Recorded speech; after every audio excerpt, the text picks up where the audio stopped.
James Kay sitting patiently, that's all he can do. Okay, let's have a look at round 3, race 2, grid positions. Longhurst, Morris, Blanchard, Ellery, Dillman and Matthews.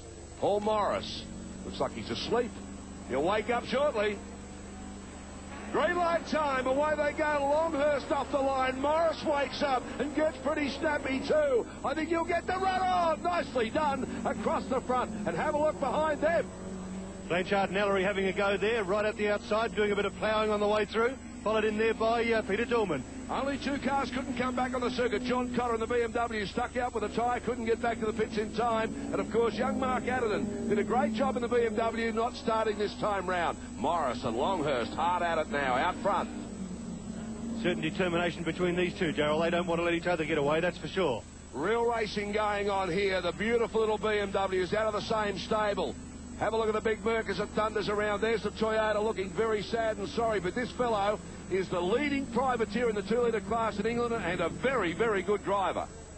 Doing a great job too, Gerald. He out-qualified the BMWs in the wet, right up there, half a second ahead of them in fact. Now in the second race, because of that accident, he started off the back of the grid and really starting to come through. Well, you can imagine how it'd be like to steer it, because the wheel alignment would be all over the place. It really took a heavy knock, but it's great to see he's got enough ticker to say, well, put me back and I'll race again. Up front now, Morris and Longhurst, hard at it, and no more so than Ellery and Blanchard. Ellery now, he slips into 3rd place, Blanchard all over the back of him. Longhurst getting serious, no doubt about that. He wants to get past Morris.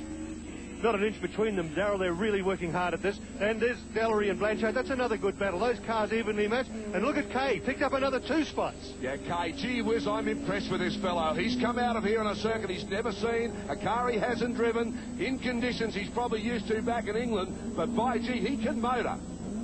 Look at the damage to that thing. Unbelievable. Throws it around. Up front, it's still Morris, of course, and Blanchard.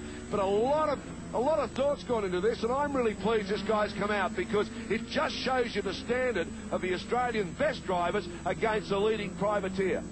And there's a car, Darryl, too, that also makes that argument. All those hours they spend aligning them, checking the aerodynamics, he's just set a fastest lap in that car. Unbelievable, yeah. James Kay, you'll remember his trip down under, no doubt about that. Car we haven't seen much of in Australia, the Toyota Carina, but we might see a lot more of them out here. They're very quick, very nimble. And the budget that's gone into this car, nowhere near as big as the leading BMWs, but they've done a great job, and bringing him out was a terrific experiment. Congratulations to the whole team. That's a good effort.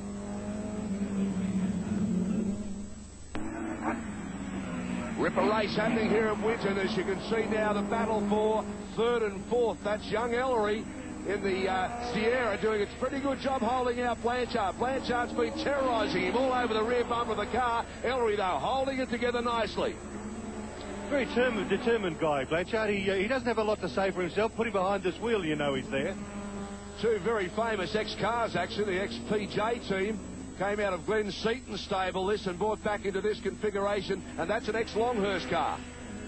Yep, still got the big names there, even if they're back there in the field a little bit with the background and history of those cars, and they're going very, very well in this new 2-litre configuration. Just got a little glimpse there of the Carina as he's trying to get onto the tail of these two to get onto the podium. He's got a bit of work to do it. Ellery keeping together nicely. Blanchard, well, all he can do is just try and keep the pressure on, and that's what he's doing, lap after lap. But this is allowing the Carina to get in touch. Kay can see the action up in front, and that's his inspiration. You see that dry line there, Darryl? It's only as wide as the cars. You get off it, it's like slippery, it's like glass. It's absolutely treacherous out there. Good shot of Morris at work, soaring away at the steering wheel now, and you can see Longhurst trying so hard. He's just getting frustrated. He's tried to go around the outside and can't do it. He's tried to sneak up the inside. These cars very evenly matched, and young Morris has come of age as a driver. He can drive as well as Longhurst at the moment. And that's the good thing about these cars, Darryl. Very evenly matched, but it certainly is giving the competition. There's a good race developing back in the field as well.